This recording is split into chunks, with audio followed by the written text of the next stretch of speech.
Hey guys, my name is Cameron, and today I'm going to be talking about Civil War music. Songs that were written by composers and lyrical writers made for the Civil War and were played during the Civil War. Now you might be thinking, okay, what's so special about Civil War music? Well, that's what we're going to be answering today. What role did Civil War music play in the Civil War? There's three things. First off, composers and lyrical writers would make music who weren't even in the war, who would make music for the Confederacy and the Union, aka the South and the North, and most of the songs actually became really big and they ended up being played on Civil War battlefields, and they ended up being played in Civil War camps. Along the way, when I talk about what role Civil War music played in the Civil War, I'm going to be giving you a few examples and a few facts on songs that were really popular in the Civil War that made history. First, we're going to talk about battlefield music. Most of the battlefield music that was played was mainly for marches. Most armies were marching to drum music and brass band music. Military bands were called to play at rallies. A fun fact about military bands, there's actually more Union bands than there were Confederacy bands. And the main reasons were because there is not many musicians in the South, and the instruments in the South were really expensive. Even some of the famous generals really liked the music, such as General Lee, General Jackson, and General Longstreet. Most of the instruments that were played were drums, fifths, aka piccolos, brass instruments, harmonicas, guitars, banjos, and fiddles. Bands would actually play while shooting was going on, but also some didn't. Drums were used to signal troops, to maneuver to certain places, or to fire weapons.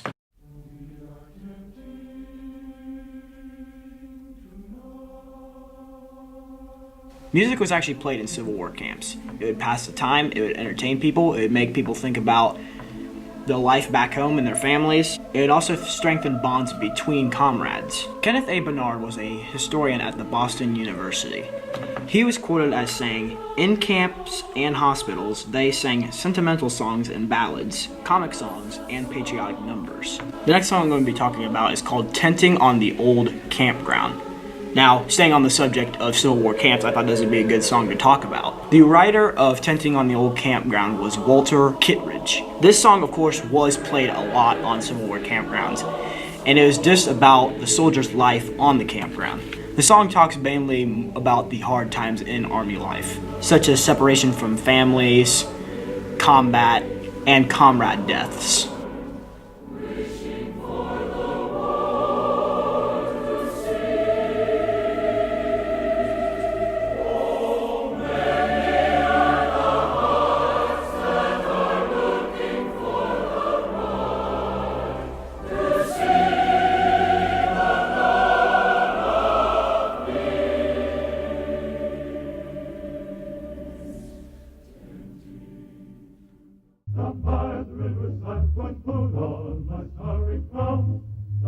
Now I'm going to talk more specifically on what kind of songs made Civil War history. Both the North and the South, aka the Union and the Confederacy, would make their own songs. And I'm going to present to you some of the songs that were really popular back in the Civil War. The first one that I'm playing is called An American Trilogy. Now, An American Trilogy was actually a mix of three different songs. Dixie's Land, which is a Confederacy song, Battle Hymn of the Republic, which is a Union song, a song that was popular in the 1940s and 1960s called All My Trials. I'm going to talk about a little bit about Dixieland and a little bit about Battle Hymn of the Republic.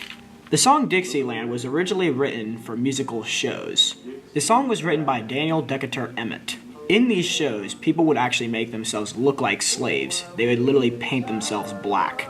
They would speak in accents that people could hardly even understand. There's actually a little bit of a mysterious history behind the song The Battle Hymn of the Republic. The song was originally a religious camp meeting song.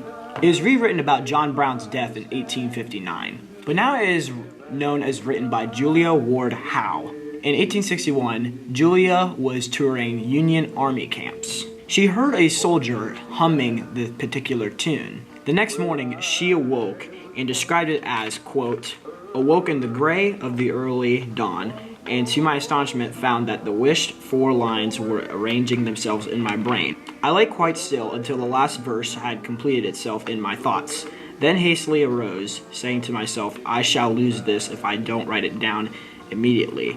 Her lyrics were put on the front page of Atlantic Monthly in February 1862. The song is actually still sung in churches and in schools to this day. Oh, I wish I was in Dixie, away, away, glory, glory, hallelujah.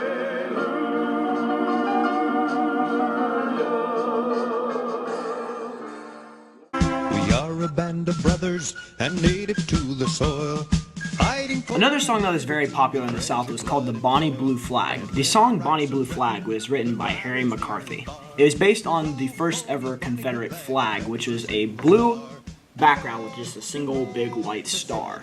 The song became so popular that the Union soldier General Benjamin Butler destroyed all the printed copies and he jailed the publisher. He threatened to fine anyone who was playing it, humming it, or singing it, including children. Sitting by the roadside on a summer's day. The next song I'm going to be talking about is probably one of the silliest Civil War songs, and it's called Eatin' Goober Peas. Now, when I first saw this, I had no idea what it was about. This song is also kind of a mystery because the writer is unknown, but the earliest printed copies were in 1866. The song is literally about the Confederacy's diet, and obviously, if you're in the war, your diet is very, very scarce. And in the Confederacy, they ate a lot of Georgia peanuts. That's what a goober pea is a peanut. So, yes, I'm literally saying that they wrote a song about Georgian peanuts.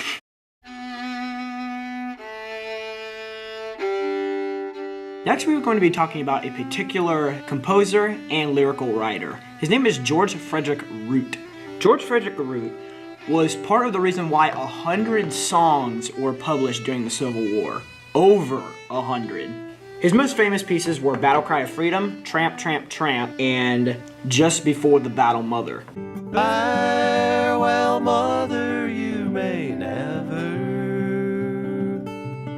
All will rally round the flag, boys will rally once again, doubting the battle cry of freedom. Tramp, tramp, tramp, the boys are marching.